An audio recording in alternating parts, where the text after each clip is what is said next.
খেলা চলছে বিশ্বজুড়ে। ফুটবল ক্রিকেট ছাড়াও খেলা রয়েছে এক দীর্ঘ ফর্দ। শুধু ফলাফল নয়, গত আজ এবং আগামীর খেলাকে প্রেস বক্স থেকে আমরা দেখতে চাই ভিন্ন চোখে। সেই দেখাটাই দেখতে পাবেন এখন মাঠের আয়োজনে। সঙ্গে রয়েছি আমি আরিফুল ইসলাম সাহাব। এখন মাঠের আয়োজনে আজকের আলোচনার বিষয়বস্তু রোড টু কোয়ার্টার ফাইনাল। তবে আলোচনায় যাওয়ার আগে ক্রীড়াঙ্গনের গুরুত্বপূর্ণ খবরাখবরগুলো এক নজরে দেখে নেব। নারী এশিয়ান কাপে টিকে থাকার লড়াইয়ে নিজেদের শেষ ম্যাচে উজবেকিস্তানের বিপক্ষে দুপুর ৩টায় মাঠে নামবে বাংলাদেশ। চীন ও উত্তর কোরিয়ার কাছে হারলেও এখনও কোয়ার্টার ফাইনাল খেলার সুযোগ রয়েছে বাংলাদেশের সামনে। তবে উজবেকিস্তানকে বড় ব্যবধানে হারানোর পাশাপাশি তাকিয়ে থাকতে হবে অন্য দলের সমীকরণের দিকে। এবং পাকিস্তান সিরিজের আগে নিজেদের ঝালিয়ে নিতে মিরপুরে প্রস্তুতি ম্যাচে দুর্দান্ত জয় পেয়েছে বিসিবি একাদশ। বিসিএল অলস্টার একাদশকে ৪০ রানে হারিয়েছে মেহেদী হাসান মিরাজের দল।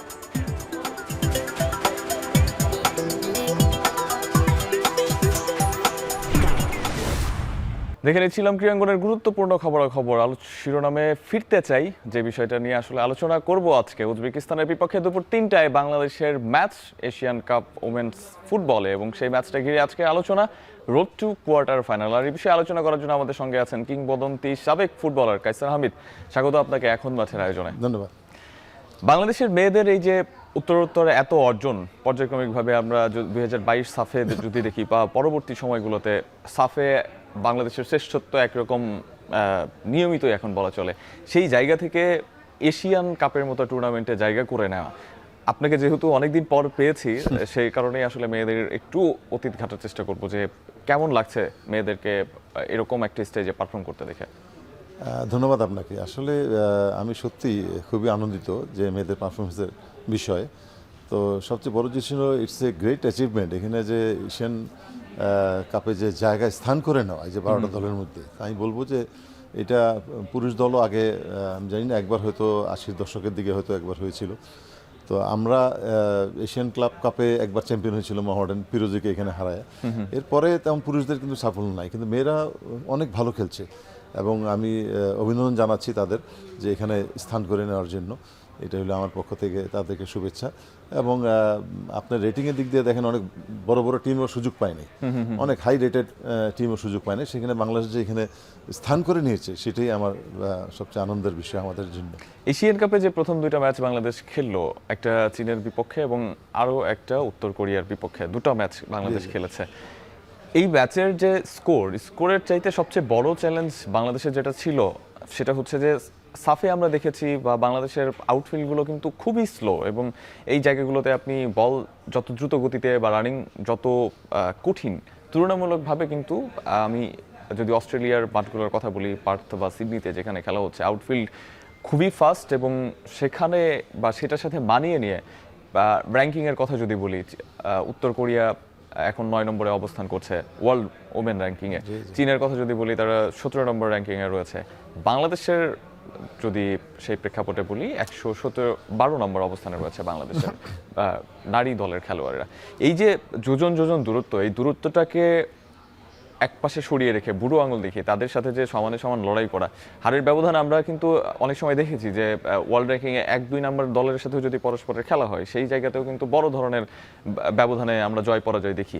প্রথমবারের মতো শক্তিশালী প্রতিপক্ষ, আউটফিল্ড ফাস্ট, এই জায়গায় বাংলাদেশের রেজাল্টটাকে আসলে কিভাবে আপনি মার্ক করবেন? না, আমি এই বিষয়ে বলবো যে আসলে বাংলাদেশের মেয়েরা অত্যন্ত ফাইট করে খুব সুন্দর খেলা খেলেছে। মানে শুরু থেকেই আমরা দেখে গেছি যে মানে কেউ তার থেকে কোনো অংশে কম ছিল না। তারা যে ফাইটিং টেন্ডেন্সি সব কিছুই ছিল, হয়তো ফিনিশিং করতে পারে নাই বা একসময় গিয়ে তারা মানে হার মানতে বাধ্য হয়েছে, কারণ ওরা তো অনেক ট্রেনিং করে এবং তাদের যে ফ্যাসিলিটিস বলেন সব দিক দিয়েই, তারা রেটিংয়ের দিক দিয়ে সব দিক দিয়েই বাংলাদেশ থেকে হাই। তো সেই তুলনায় বাংলাদেশের মেয়েরা যে খেলা খেলেছে, এটা সত্যি মানে মনে রাখার মতো। বিশেষ করে গোলকিপারের পারফরমেন্স থেকে শুরু করে ডিফেন্স যেই ফরমেশনে খেলেছে, হয়তো তারা হয়তো ধরে রাখতে পারেনি, কিন্তু আমি ডেফিনেটলি বলবো যে বাংলাদেশের মেয়েরা ভালো পারফরমেন্স খেলেছে। এই যে ফ্যাসিলিটিজের কথা বলা হয় বিভিন্ন সময়। আমাদের মেয়েদের বিভিন্ন অর্জনের পরে কিন্তু আমরা নানা ধরনের ফ্যাসিলিটিজের কথা বলেছি, যে সেগুলো হবে, পুরস্কারের কথা বলেছি, কিন্তু কোনোটাই আসলে ঠিকঠাকভাবে ফ্যাসিলিটিস বলতে মনে করেন একটা টুর্নামেন্টের আগে মনে করেন বাংলাদেশ যে রেটিংয়ে আছে তাদের একটা কিছু ম্যাচ খেলা উচিত ছিল, ম্যাচ খেলার কথাও ছিল, এটা বাফুফের কোনো কারণে হয়তো সেই ম্যাচগুলি খেলা হয়নি। তারা যদি ভালো কোনো দলের সাথে একটু প্রস্তুতি ম্যাচ খেলতে পারতো তাহলে হয়তো আমরা আরও ভালো রেজাল্ট আশা করতাম। এই প্রস্তুতি ম্যাচ খেলাগুলি খুব ইম্পর্টেন্ট এবং বাইরের দেশে গিয়ে খেলা। উজবেকিস্তানের বিপক্ষে আজকে খুবই গুরুত্বপূর্ণ একটা ম্যাচ, এবং এই ম্যাচে বাংলাদেশের বেস্ট 11 কি হবে সেটা নিয়ে কিন্তু এক ধরনের চর্চা রয়েছে, এবং ঋতুপর্ণা আফিদাদের সঙ্গে বেস্ট 11-এ আর কে কে খেলবে সেই একটা সম্ভাব্য একাদশ আমাদের হাতে আছে। সেই সম্ভাব্য একাদশটা আমরা একটু দেখে নেব, যেখানে ঋতুপর্ণা চাকমা, সামনে তহুরা তো নিশ্চয়ই থাকবেন, এবং আফিদা খন্দকার। এদের পারফরমেন্স অনুযায়ী ওরা বেস্ট 11-এ খেলার মতো, অবশ্যই ওদেরকে খেলতে হবে। তারপরে একেবারে মিডমাথের কথা যদি আমি বলি, মিডমাথে যে মনিকা চাকমা রয়েছেন, মনিকা চাকমার বেশ কিছু স্ট্যাটিস্টিক্স আমি বলবো যে আচ্ছা, ডিফেন্ডারে রয়েছেন আফিদা খন্দকার, এরপরে সিনিয়র শামসুন নাহার, নবীরন খাতুন রয়েছেন, কোহাতি কিসকু, যিনি আসলে আফিদার সাথেই তার কেমিস্ট্রিটা জমবে। আর মিডফিল্ডে একেবারেই যদি বলা যায় যে বাংলাদেশ দলের আসলে প্রাণ বা মাঝমাঠের প্রাণ ভ্রমরা ঋতুপর্ণা চাকমা, মনিকা চাকমা, মারিয়া মান্ডা। মনিকা মারিয়া এসে ভালো জুটি, তার সাথে ঋতুপর্ণা মিডফিল্ডটাও ভালো পারফরমেন্স শুরু করেছে। এবং একই সঙ্গে ফরওয়ার্ডে রয়েছেন শামসুন নাহার জুনিয়র, তহুরা খাতুন, আলপি আক্তারা। তহুরা খাতুন দীর্ঘদিন ধরে বাংলাদেশের নাম্বার 10 হিসেবে খেলছেন। তবে মিডফিল্ডের যে গুরুত্বপূর্ণ ফরওয়ার্ডে একটা মেয়ে ছিল স্বপ্না, তার খেলা ভালো ছিল, হয়তো সে আমি জানি না এখন আনতে পারে কোচ, আমি জানি না, কিছু পরিবর্তন হতে পারে এখানে। তো এখন এটা নির্ভর করে কিন্তু অনেকটা কোচের উপর, কারণ একটা কোচ কিন্তু highest authority to make the 11। তো এখানে আমি বলবো যে এটা কোচের উপরে, তাদের পারফরমেন্সের উপরে, গত 2 ম্যাচ কে খেলেছে বা প্র্যাকটিস ম্যাচের উপরে, এদের মধ্যে কেউ আবার ইনজুরি আছে কিনা, এগুলি এখন নির্ভর করে সম্পূর্ণ কোচের উপর। ডেফিনেটলি সেটা কোচের উপরে তো ডিপেন্ড করবে। বদলি খেলোয়াড় হিসেবে হয়তো আপনি স্বপ্নের কথা বলছিলেন, বা অন্যান্য প্লেয়ার কেউ না পাবে। আমরা বাংলাদেশ কোন সমীকরণের উপর আসলে দাঁড়িয়ে আছে আজকে, সেই সমীকরণগুলো একটু দেখে নিতে চাই। আমি যদি বি গ্রুপের কথা বলি, সেই বি গ্রুপের প্রথম 2টা ম্যাচ কিন্তু বাংলাদেশ হেরেছে উত্তর কোরিয়ার কাছে। উত্তর কোরিয়া 2 ম্যাচে 2টা জয়, গোল ব্যবধান 8 এবং 6 পয়েন্ট নিয়ে তারা গ্রুপ চ্যাম্পিয়ন হওয়ার লড়াইয়ে কিন্তু অনেকটাই এগিয়ে আছে। চীনও 2 ম্যাচে 2টাই জিতেছে। পরস্পরের পক্ষে আসলে খেলা হয়নি, অর্থাৎ উত্তর কোরিয়া এবং চীন নিজেদের মধ্যে ম্যাচটা খেলেনি। সেখান থেকে যারা জিতবে তারা এই ফরমেশনে যেটা আমি যেটা আমার ক্ষুদ্র ধারণা, যে এখানে উজবেকিস্তানের সাথে জয় ছাড়া তো বিকল্প আমি কোনো কিছু দেখছি না। তো যদিও এটা অনেক টাফ হয়ে যাবে, তারপরে আমি বলবো যে অসম্ভব বলে কোনো কথা নেই। আমরা অনেক যখন খেলেছি অনেক ভালো ভালো টিমের সাথে ফেস করেছি বা ভালো ভালো টিমকে হারিয়েছি। তো এইখানে মনে রাখতে হবে যে এখানে জয় ছাড়া কিন্তু আর কোনো ডেফিনেটলি, এবং উজবেকিস্তান গোল ব্যবধানে বাংলাদেশের চেয়ে এগিয়ে রয়েছে। আমরা যদি গ্রুপ সি এর যে পয়েন্ট টেবিলটা সেটা যদি একটু দেখি, তাহলে বাংলাদেশের এই ম্যাচ জয়ের পাশাপাশি গোল ব্যবধানটা কেন গুরুত্বপূর্ণ সেটা বোঝা যাবে। যেমন ভিয়েতনাম, জাপান এবং চাইনিজ তাইপে তারা পরবর্তী রাউন্ডে কোয়ালিফাই করবে, সেটা অনেকটাই বোঝা যাচ্ছে। তবে ভিয়েতনাম 2 ম্যাচে 1টা জয়, এবং সেখান থেকে তারা ভারতকে হারিয়েছিল, 3 পয়েন্ট পেয়েছে, এবং ভারত 2 ম্যাচের 1টাতেও জয় পায়নি। এই যে এশিয়ান কাপের যে ফরমেশনটা কোয়ার্টার ফাইনালে, সেখানে হচ্ছে 3টা দল থেকে দুটো করে গ্রুপ চ্যাম্পিয়ন এবং রানার্স আপ দল কোয়ার্টার ফাইনালে চলে যাবে, এবং বাকি যেই 3টা গ্রুপ রয়েছে, এই 3টা গ্রুপের মধ্যে থেকে সেরা 2টো দল কোয়ার্টার ফাইনালে জায়গা করে নেবে। সেই জায়গায় ফিলিপাইন রয়েছে গ্রুপ এর। ফিলিপাইন গতকাল ইরানকে হারিয়ে দিয়েছে। ইরানকে হারানোর পরে তাদের সুযোগটা অনেকটা বেশি হয়ে গেছে, এবং ভিয়েতনাম অথবা চাইনিজ তাইপে তাদেরও কিন্তু আসলে সুযোগ রয়েছে পরবর্তী রাউন্ডে চলে যাওয়ার। এখন বাংলাদেশ যদি পরবর্তী রাউন্ডে অর্থাৎ কোয়ার্টার ফাইনালে যেতে চায়, সেই ক্ষেত্রে বাংলাদেশকে যেটা করতে হবে যে উজবেকিস্তানকে কমপক্ষে 6 গোলের ব্যবধানে হারালে তখন হয়তোবা পরবর্তী রাউন্ডে যাওয়ার একটা সমীকরণ আসবে। আপনার কাছে কি মনে হয় যে আজকে উজবেকিস্তানের বিপক্ষে সেই আসলে কঠিন পরীক্ষাটা দিতে পারবে? এটা সত্যি কঠিন পরীক্ষা, কারণ আপনার রেটিং এর দিক দিয়ে বলেন আর সব কিছু দিক দিয়ে আপনার ফিজিক্যাল অ্যাডভান্টেজ, আপনি গত 2 ম্যাচে দেখেছেন যে মেয়েরা যে খেলেছে তাদের বিপক্ষে যে বাংলাদেশের মেয়ে, তাদের ফিজিক্যাল অ্যাডভান্টেজ কিন্তু অনেক বেশি ছিল। তবে স্কিল এবং স্পিড দিয়ে বিট করতে হবে আমাদের। তো আমি আশা করব যে যেহেতু আমি বাংলাদেশি এবং বাংলাদেশের জাতীয় দলে দীর্ঘদিন খেলেছি, আমি আশা করব, শুভকামনা রইল বাংলাদেশ দলের প্রতি, তারা যাতে ভালো খেলে এবং এই ম্যাচটি অন্তত জয় হয়ে আসতে পারে, এটা আমার শুভকামনা রইল। ঋতুপর্ণার উপর অনেক বেশি ডিফেন্ড করা হয়, ঋতুপর্ণার বাম পায়ের শটগুলো আমরা দেখেছি। ইনফ্যাক্ট প্রথম ম্যাচে চীনের বিপক্ষে যেভাবে প্রায় 35 গজ দূর থেকে উনি বাম পায়ে একটা শট নিয়েছেন, গোলকিপার যে ওই সময় ওই মাইক্রো সেকেন্ডের মধ্যে যে ডিসিশন নেয় এবং ডিসিশন নিয়ে তিনি শটটা করেছেন, বেশ একটু আকস্মিক এবং হকচকিয়ে গেছে প্রতিপক্ষের গোলকিপার কিংবা ডিফেন্ডার যিনি মার্ক করছিলেন আসলে ঋতুপর্ণাকে, তিনিও সেভাবে ঋতুপর্ণাকে ধরে রাখতে পারেননি। সেই জায়গাগুলো কি আসলে আজকের ম্যাচে উজবেকিস্তানের পক্ষে সেই ধারাবাহিকতাটা ধরে রাখা সম্ভব হবে? না, আশা করি সেই ধারাবাহিকতা রাখবে, কারণ ঋতুপর্ণা সে তার একটা পরীক্ষিত সৈনিক এই মাঠে।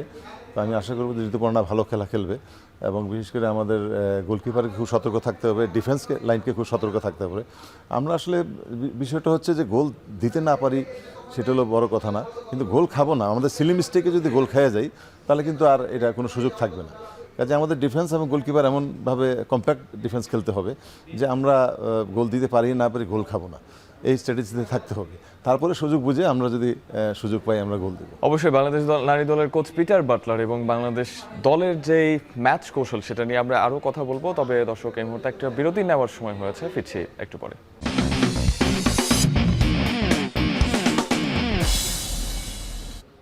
বিরতির পর ফিরলাম, দেখছেন এখন মাঠে। আলোচনা করছিলাম রোড টু কোয়ার্টার ফাইনাল নিয়ে নারী এশিয়ান কাপের, এবং এ বিষয়ে আলোচনা করার জন্য আমাদের সঙ্গে রয়েছেন সাবেক ফুটবলার কায়সার হামিদ।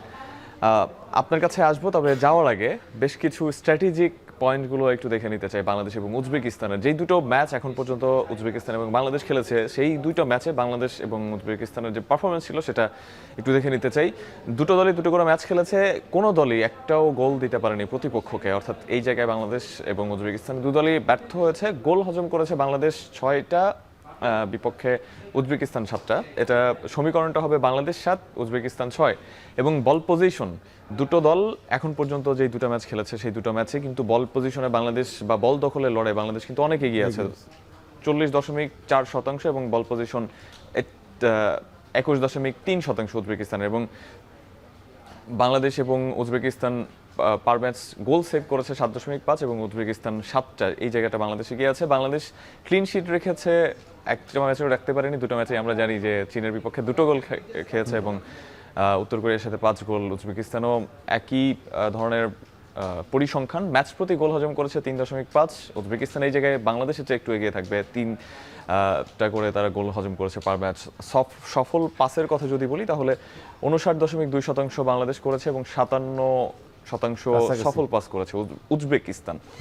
ডুয়েল জয়ে 29.1 এবং ডুয়েল জয়ে উজবেকিস্তানের চেয়ে এখানেও বাংলাদেশ এগিয়ে রয়েছে। এবং ম্যাচ প্রতি হলুদ কার্ড, এটা খুবই আসলে রিমার্কেবল বাংলাদেশের আজকে যে দুপুর 3টে ম্যাচ শুরু হবে সেটার জন্য। কারণ ম্যাচ প্রতি হলুদ কার্ড দেখেছে বাংলাদেশ 1.5টা করে, অর্থাৎ 1.5, এবং উজবেকিস্তান 5টা। অর্থাৎ তাদের যেই শারীরিক গড়নের কথা আমরা একটু আগেই বলছিলাম যে উজবেকিস্তানের সাথে বাংলাদেশ দলের সবচেয়ে বড় চ্যালেঞ্জ যেটা হবে সেটা হচ্ছে তাদের শারীরিক যে সক্ষমতা, তারা যে চার্জ করে খেলে, শারীরিক ফুটবল খেলে, সেই যে চর্চা, সেই চর্চায় আসলে বাংলাদেশের জন্য একটা বড় চ্যালেঞ্জ কিনা আপনার কি মনে হয়? না, এটা তো অবশ্যই একটা বড় চ্যালেঞ্জ, কারণ ওদের ফিজিক্যালি হাইট ভালো, সব কিছুই ভালো, কিন্তু ওরা দেখা গেছে যে অত্যন্ত টাফ এবং রাফ ফুটবল খেলে। শুধু টাফই না, খুব রাফ ফুটবল খেলে, আপনি কার্ডের বিশ্লেষণে দেখতে পাচ্ছেন। কাজেই এই ক্ষেত্রে কিন্তু কিছু মানে মেধা ব্যবহার করতেই হবে। আমি যদি ইয়ে করি, ট্যাকলিং ফুটবল খেলি তাদের সাথে, বা নেক টু নেক ফুটবল খেলি, এটা আমরা পারবো না। টাচলিং আমাদের খেলতে হবে বল যেটা বল পজিশন বাংলাদেশ এখনো কিন্তু ভালো, গত দুটি ম্যাচে প্রায় দ্বিগুণ বাংলাদেশ, হ্যাঁ দ্বিগুণে বল পজিশনটা ভালো। তো তারা বল পজিশন রেখে যদি খেলতে পারে তাহলে আমার মনে হয় যে এখানে আমরা মানে ভালো রেজাল্ট করতে পারবো।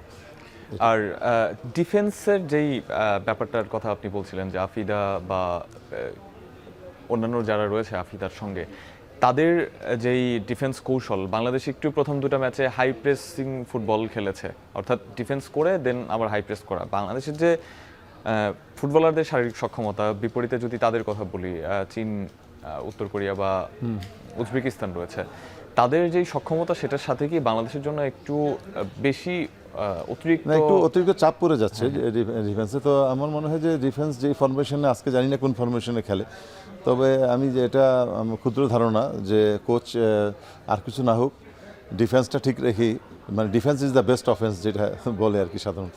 তাই মনে করি যে ডিফেন্সটা ঠিক যদি থাকে, যদি আমরা কোনো সিলি মিস্টেক না করি, ডিফেন্সে যারা আছেন স্পেশালি গোলকিপার আমাদের অনেক বড় ভরসা, আমরা গোল যদি না খাই তাহলে আমরা মনে হয় 1-2টা সুযোগ পাইলে আমাদের কিন্তু আজকে জয়ের সম্ভাবনা রয়েছে।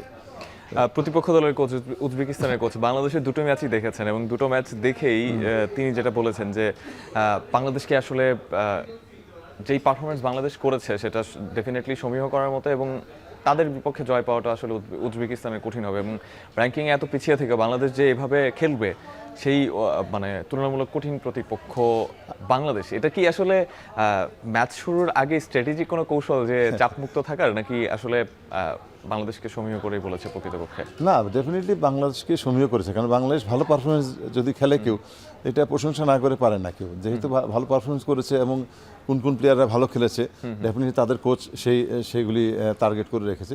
তো আমাদেরকেও সেটা সেভাবেই খেলতে হবে তাদের এগেনস্টে। তো আমি মনে করি যে বাংলাদেশের মেয়েরা অত্যন্ত ভালো পরিশ্রম করে খেলেছে এবং আশা করব যে আজকে র্যাঙ্কিং কোনো বড় কথা না, কারণ আমি একটু আগে আপনাকে বলেছি যে অনেক ভালো ভালো র্যাঙ্কিংয়ের টিমের সাথে আমরাও খেলেছি, অনেক সময় মাঠের মধ্যে র্যাঙ্কিং কোনো ডিফার করে না, যদিও প্রায় র্যাঙ্কিংয়ে আছে বাংলাদেশে 120-এ না, বাংলাদেশ তো এরকমই হবে, আর উজবেকিস্তান আছে বাংলাদেশ 112, উজবেকিস্তান 112 আর 63 ধাপের মাঝখানে দূরত্ব। তো এই র্যাঙ্কিং কোনো আশা করে না। আমি মনে করবো যে মাঠে যখন খেলা শুরু হবে তখন ওই সব চিন্তা করলে মাঠে খেলা যায় না, মন উজাড় করে দিয়ে ভালো ফুটবল খেলতে। আরও একটা ব্যাপার রয়েছে, উজবেকিস্তানের প্লেয়ারদের আপনি শারীরিক গড়ন বা অন্যান্য বিষয় তো ডেফিনেটলি রয়েছে, তুলনামূলক তারা অনেক ম্যাচিউরড প্লেয়ার, কারণ তাদের যে বয়সের অ্যাভারেজটা সেটা 24, 25, 26 এরকম। তুলনামূলক মানে বিপরীতে যদি বাংলাদেশের কথা বলি তাহলে বাংলাদেশের প্লেয়ারদের গড় বয়স হচ্ছে 19.5, অর্থাৎ এখনও মানে 20-এর নিচে। এটা আসলে কতটুকু অ্যাডভান্টেজ কতটুকু ডিসঅ্যাডভান্টেজ এরকম একটা গুরুত্বপূর্ণ ম্যাচে? আসলে ওদের সিনিয়র প্লেয়ার আছে, সিনিয়র প্লেয়ার বেশি, মানে বাংলাদেশের অভিজ্ঞ প্লেয়ার বেশি। তো এই যে বাংলাদেশের যে ট্যালেন্ট ফুটবলার রয়েছে, ইয়াং ট্যালেন্ট, তাদের মধ্যে শক্তি আছে, তাদের রানিং স্পিড ভালো। আমার মনে হয় যে বাংলাদেশের মেয়েরা যদি তাদের 100% এফোর্ট দিয়ে খেলতে পারে, যদি নার্ভাস না থাকে, এফোর্ট দিয়ে খেলতে পারলে আজকে আমরা ভালো একটা রেজাল্ট নিয়ে আমরা বেরোতে পারবো বলে আশা রাখি। অবশ্যই আপনার কাছে আরও বেশ কিছু বিষয়ে একেবারেই খুঁটিনাটি স্ট্র্যাটেজিক বিষয়, ডিফেন্স এবং মিডফিল্ডে মনিকা চাকমা এবং আফিদারা কেমন করেছে পুরো টুর্নামেন্টে, একই সঙ্গে উজবেকিস্তান কেমন করেছে, সেই প্রসঙ্গগুলো নিয়ে আপনার কাছে ফিরবো। তবে আরও একটা বিরতির সময় হয়েছে দর্শক, ফিরছি একটু পরে। বিরতির পর ফিরলাম আরও একবার, দেখছেন এখন মাঠে রোড টু কোয়ার্টার ফাইনালে আরও একবার ফিরলাম, সঙ্গে রয়েছেন কায়সার হামিদ। বাংলাদেশের আজকের ম্যাচে যদি উজবেকিস্তানের বাধা অতিক্রম করতে চায় তাহলে ডেফিনেটলি নিজেদের জালটা আগে সংরক্ষিত রাখতে হবে, মানে সুরক্ষিত রাখতে হবে। সেই জায়গায় আফিদা খন্দকার হতে পারেন বাংলাদেশের মাস্টার কার্ড, কারণ এখন পর্যন্ত যেই পুরো টুর্নামেন্ট হয়েছে সেই পুরো টুর্নামেন্টে কিন্তু আফিদা খন্দকার বেশ বড় একটা ব্যবধানে অন্যদের চেয়ে এগিয়ে আছেন ডিফেন্ডার হিসেবে। যেই কথাটা বলছি সেটা হচ্ছে যে প্রতিপক্ষকে 8বার তিনি ট্যাকল করেছেন এবং 8বারের বেশি ট্যাকল করেছেন, 8বার তিনি সফল হয়েছেন এবং একই সঙ্গে উজবেকিস্তানের একজন ডিফেন্ডার রয়েছেন, তিনি 7বার করেছেন। এই দুইজন ডিফেন্ডারই পুরো টুর্নামেন্টে সবচেয়ে অন্তত বি গ্রুপে, বাংলাদেশের যে গ্রুপটা রয়েছে সেই গ্রুপে সবচেয়ে বেশি ডিফেন্সে সফল হয়েছেন বা প্রতিপক্ষকে আটকে দিয়েছেন। এই দুইজন কি আজকের ম্যাচে কোনো পার্থক্য করে দিতে পারে কিনা? না, ডেফিনেটলি ডিফেন্সে উপরে অনেক কিছু কিন্তু নির্ভর করে। আমি একটু আগে যেটা বলেছি যে defence is the best offence, অর্থাৎ ডিফেন্স যদি আমরা কম্প্যাক্ট খেলতে পারি, স্পেশালি আফিদা এবং গোলকিপার এই দুইজন এবং ডিফেন্ডার যারা আছে, দুই উইং ব্যাক, আমরা যদি কম্প্যাক্ট ডিফেন্স খেলতে পারি, অর্থাৎ কোনো ডিফেন্সে যদি কোনো সিলি মিস্টেক না হয় তাহলে আমাদের এই ম্যাচটি কিন্তু এর আগে বাংলাদেশ বিভিন্ন সময় করেছে। হ্যাঁ, করেছে, সিলি মিস্টেক হয়ে যায়, কিন্তু এটা সতর্ক থাকতে হবে। আমরা যখন একটা ভালো টিমের এগেনস্টে খেলি তখন আমরা সবসময় একটা চিন্তা করি যে আগে গোল খাবো না। আমার সাথে গোলকিপার যেই থাকে, এটা কানন খেলছে বা মহসিন খেলছে বা গোলকিপার থাকে, তাকে মানে সবসময় আমি বলি যে কোনো সিলি মিস্টেক করবি না এবং ডিফেন্সটাকে ঠিক রাখতে হবে, কারণ আমরা গোল দিতে না পারি সেটা আমাদের দায়িত্ব না। ডিফেন্সের এবং গোলকিপারের দায়িত্ব হলো গোল খাবো না, এই স্ট্র্যাটেজি থাকতে হবে। তাই মনে করি যে আফিদার পারফরমেন্স বাংলাদেশি হিসাবে এখন টুর্নামেন্টে one of the best defender এবং তার ট্যাকলিংগুলিও ভালো, সে ফাউলও কম করেছে, মানে আমি দেখিনি আর কি সিলি মিস্টেকে তার ফাউল হয়েছে, কারণ ডিফেন্স এরিয়াটা এরকম যে এখানে ফাউল করলেই প্রেশারটা পড়ে যায় একদম গোল পোস্টের সামনে। কাজে ডিফেন্সে এইখানে ডিফেন্সের বক্সের আশেপাশে কোনো ফাউল করা যাবে না। ডি বক্সের ভিতরে তো নাই, ফাউল করলে তো একটা পেনাল্টি হয়ে যাবে। কিন্তু ওই কিছু কিছু প্লেস আছে ডি বক্সের আশেপাশে, এইসব জায়গায় আমরা খুব সতর্ক খেলতে হবে, কারণ তাদের টল হাইট, ওখান থেকে যদি চিপ করে তাদের হেডিং ভালো, সব কিছু ভালো, এখান থেকে মানে বাংলাদেশ টিম বিপদে পড়তে পারে। কাজ এদিকে সতর্ক থাকতে হবে যে আমরা ডিফেন্সের বক্সের আশেপাশে যেন কোনো ফাউল না করি এবং ক্লিন ফুটবল খেলি এবং টাফ ফুটবল খেলি, নট রাফ, টাফ ফুটবল। কিন্তু ওই টিমটা কিন্তু খুবই রাফ ফুটবল খেলে এবং তাদের সাথে সতর্ক থাকতে হবে যাতে পায়ে ব্যথা না পায় বা বডি টু বডি টাচলিংয়ে না যায়। আমরা মেধা দিয়ে খেলতে হবে, আমাদের স্পিড দিয়ে খেলতে হবে, স্কিল দিয়ে খেলতে হবে। আফিদের কথা বলছিলাম নিজেদের জাল সুরক্ষিত রাখার জন্য। প্রতিপক্ষের কথা যদি বলি তাহলে মাফতুনা শৈম মভু, যিনি 7টা ডিফেন্স করেছেন, অর্থাৎ 7বার ট্যাকল করে সফল হয়েছেন প্রতিপক্ষের সাথে।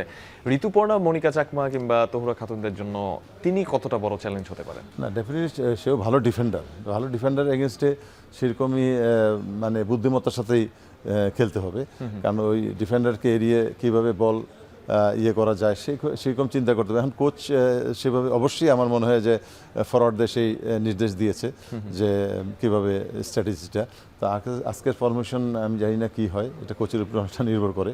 তো আমি আশা করবো যে যেই ফরমেশনেই খেলুক, কারণ মাঠে নামার পরে দেখা যায় অনেক সময় আমরা কোচের ফরমেশনও ফলো করি না, আমাদের নিজস্ব একটা স্টাইল থাকে, বা আমরা প্রতিপক্ষ যখন মাঠে কীভাবে খেলছে ফেস করার জন্য কীভাবে কী করতে হবে সেটা অনেক সময় মাঠে অনেক কিছু ডিসিশন নিতে হয়, বিশেষ করে যারা টপ প্লেয়াররা আছে তারা ওই সময় ডিসিশন নিয়ে। তো আমি আশা করবো যে আজকের খেলাটি যেহেতু অনেক গুরুত্বপূর্ণ, তবে আমি মনে করি যে বাংলাদেশের মেয়েরা ভালো খেলবে এবং এটা তো আর জয় ছাড়া তার বিকল্প কিছু আমি চিন্তা করি না। কারণ মিডফিল্ডে আমাদের মারিয়ামান্ডা, মনিকা চাকমা এবং ঋতুপর্ণা রয়েছেন। ঋতুপর্ণার দিকে চোখ যায়, কারণ ঋতুপর্ণা খুব ঋতুপর্ণার পারফরমেন্স দেখার মতো। হ্যাঁ, গত কয়েক ম্যাচে ঋতুপর্ণার পারফরমেন্স দেখার মতো। তো অপোনেন্ট ডেফিনেটলি ঋতুপর্ণাকে সেভাবে মার্কিংয়ে রাখবে এবং ঋতু এক ভালো প্লেয়ার, সে যাতে মার্কিংয়ে না থাকে, সে তার জায়গা সেভাবে স্থান করে নেবে। আপনারা দেখেছেন যে ওয়ার্ল্ডের যারা টপ প্লেয়াররা থাকে সবাই কিন্তু তাকে, মেসি বলেন, নেইমার বলেন বা টপ প্লেয়ারদের কিন্তু আটকানো যায় না, তারা নিজের ভেদা দিয়ে খেলে। প্রয়োজন তারা পিছিয়ে নামে যায়, তারা সাইডে চলে যায়, যেমনি হোক তারা স্কেপ করে তারা ভালো খেলে। তো ভালো, আমি মনে করি সে ভালো প্লেয়ার এবং ভালো খেলবে। ঋতুপর্ণার থেকে তার সতীর্থ মনিকা চাকমা, তার যদি কথা বলি, এবার এখন পর্যন্ত এই টুর্নামেন্টে 38 বার তিনি প্রতিপক্ষের সাথে ডুয়েলে লড়েছেন এবং তার মধ্যে 11 বার তিনি জিতেছেন, যেটা আবার এই পুরো টুর্নামেন্টে second highest Monika Chakma. So বাংলাদেশের যে মাঝমাঠের নিয়ন্ত্রণ, ফুটবল মাঠে আমরা জানি বা আপনি জানেন যে মাঝমাঠের নিয়ন্ত্রণ কতটা গুরুত্বপূর্ণ, সেই জায়গায় মনিকা চাকমা, মারিয়ামান্ডা কিংবা ঋতুপর্ণা বা অন্য দুই সতীর্থদের চাইতে মনিকা চাকমা বেশ এগিয়ে আছেন। এটা আসলে বাংলাদেশকে আজকের ম্যাচে কতটা সুবিধা দিতে পারে? আমি আশা করি যে মনিকা চাকমা যদি তার ভালো পারফরমেন্সে খেলতে পারে, কারণ ডিফেন্স ছিল মিডফিল্ডটা অত্যন্ত গুরুত্বপূর্ণ একটি জায়গা। মিডফিল্ডে এটা সামনের দিকে অ্যাটাকিংয়ে সহায়তা করে, প্লাস ডিফেন্সে সহযোগিতা করে। কাজে এখানে তার উপরে অনেক কিছু কিন্তু নির্ভর করছে। তো আমি মনে করি যে আজকে সে যদি ফুল ফিট তো আছেই, অবশ্যই সে ভালো খেলবে এবং আশা করি বাংলাদেশের জন্য একটি ভালো পারফরমেন্স শো করবে এবং ভালো একটা রেজাল্ট হবে, সেটাই আশা করব। হ্যাঁ, সেই রেজাল্টের কিভাবে আসতে পারে সেই রেজাল্ট, সেটা নিয়ে ডেফিনেটলি আরও একটু কথা রয়েছে আমাদের। তবে এই মুহূর্তে আরও একটা বিরতির সময় হচ্ছে, ফিরছি কিছুক্ষণের মধ্যে।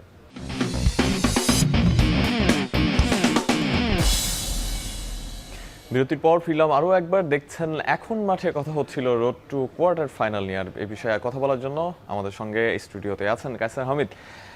বাংলাদেশ নারী ফুটবল দল অনেক অনেক সাফল্য দিয়েছে বাংলাদেশকে, তবে তাদের ফ্যাসিলিটিস নিয়ে নানান ধরনের কথা হয়। একই সঙ্গে তাদের যে প্রাপ্য সম্মান সেটা আসলে কতটুকু দেওয়া হয় সেটা নিয়েও বিভিন্ন সময় নানান ধরনের প্রশ্ন উঠেছে। এবং সর্বশেষ যে প্রশ্নটা আমরা দেখতে পেয়েছি সেটা হচ্ছে চলমান এই এশিয়ান কাপেই, এবং প্রথম ম্যাচে যখন চীনের বিপক্ষে 2-0 গোলে বাংলাদেশ হারলো, এরপরে চীন তুলনামূলক দুর্বল প্রতিপক্ষ, চীনের বি টিম খেলেছে, এ ধরনের কথা বলেছেন বাফুফের একজন নারী উইংয়ের চেয়ারম্যান যিনি, তিনি পরবর্তীতে সেটা নিয়ে পিটার বাটলার সেটা রিপ্লাই দিয়েছেন।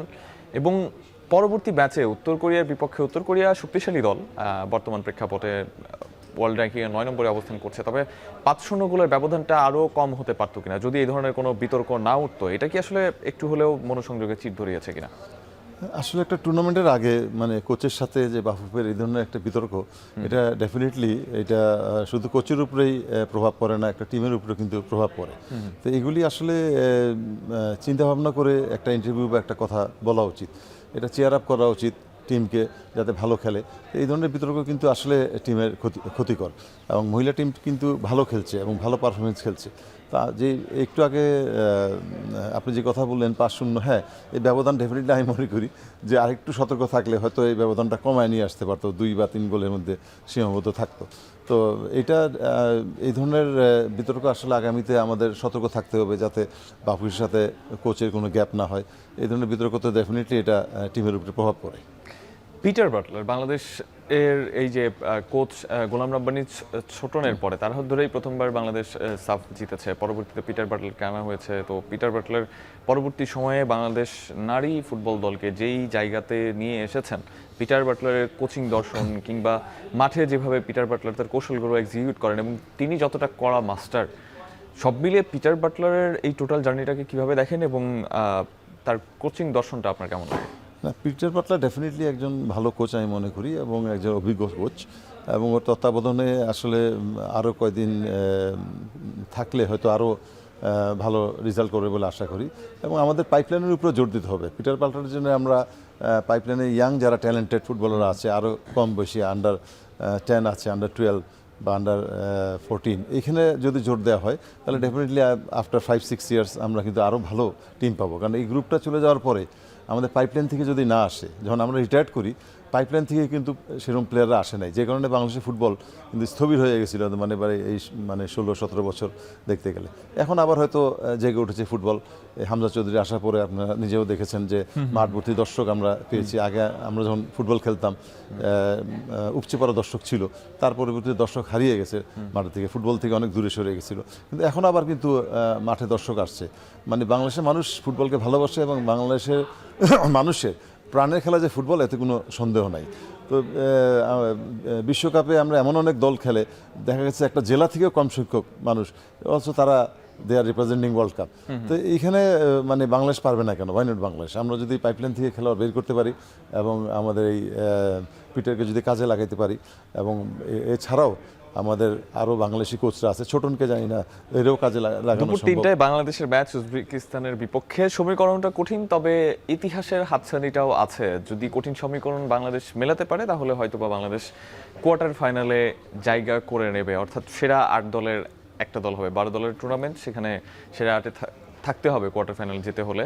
গ্রুপ রানার্স আপ বা গ্রুপ চ্যাম্পিয়ন তো সুযোগ হচ্ছে না বাংলাদেশের, তবে তৃতীয় দল হওয়ার সুযোগ ডেফিনেটলি আছে। আজকের ম্যাচে বাংলাদেশের আপনার কাছে কি মনে হয় যে র্যাঙ্কিংয়ে 49-এ থাকা উজবেকিস্তানের বিপক্ষে বাংলাদেশের ম্যাচের ফলাফলটা কেমন হতে পারে? বাংলাদেশ জিতবে কি হারবে, নাকি যদি জেতে তাহলে ম্যাচের ব্যবধান বা ফলাফলটা কি হতে পারে?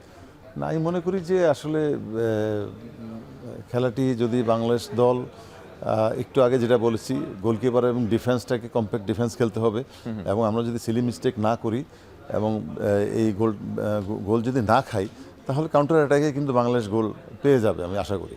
তো ডেফিনেটলি শক্তিশালী প্রতিপক্ষ, এটা বলা মুশকিল, খেলার কথা আগাম বলা মুশকিল।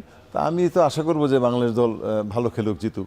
আমি প্রথমে অভিনন্দন জানিয়েছিলাম, আপনি দেখেছেন যে এই যে এশিয়ান কাপে যে জায়গায় স্থান করে নেওয়া, অনেক বড় বড় দলকে হারিয়ে, এবং যারা রেটিংয়ের এটা ডিফার করে না, এরা সুযোগ পায় না, কিন্তু বাংলাদেশ সুযোগ পেয়েছে এবারটি। তারপরে আমরা যখন আশা মানুষের সবসময় থাকে, বাঙালিরা সবাই দোয়া করছে যেন আজকের ম্যাচটা জিতে বাংলাদেশ, সেইভাবে আমিও দোয়া করি যেন আজকে বাংলাদেশের মেয়েরা ভালো খেলুক এবং জয় নিয়ে ফিরুক আর কি। অসংখ্য ধন্যবাদ কাইসার হামিদ আপনাকে আমাদের এখন মাঠের স্টুডিওতে সময় দেওয়ার জন্য। দর্শক, কোচ পিটার বাটলার এবং আফিদা খন্দকার তারা বলেছেন তার প্রতিপক্ষর সাথে যতটা সম্ভব নিজেদের শক্তিমত্তা নিয়ে খেলবেন, তবে ডেফিনেটলি প্রতিপক্ষ আক্রমণ করলে তারা ছেড়ে দেবেন না, তারাও আক্রমণ করার চেষ্টা করবেন এবং সেখান থেকে বাংলাদেশ একটা ভালো রেজাল্ট নিয়ে এশিয়ান কাপ শেষ করবে অথবা কোয়ার্টার ফাইনালে যাবে, সেই প্রত্যাশাটা আমরা রাখতেই পারি। এতক্ষণ যারা আমাদের সঙ্গে ছিলেন তাদেরকে অসংখ্য ধন্যবাদ।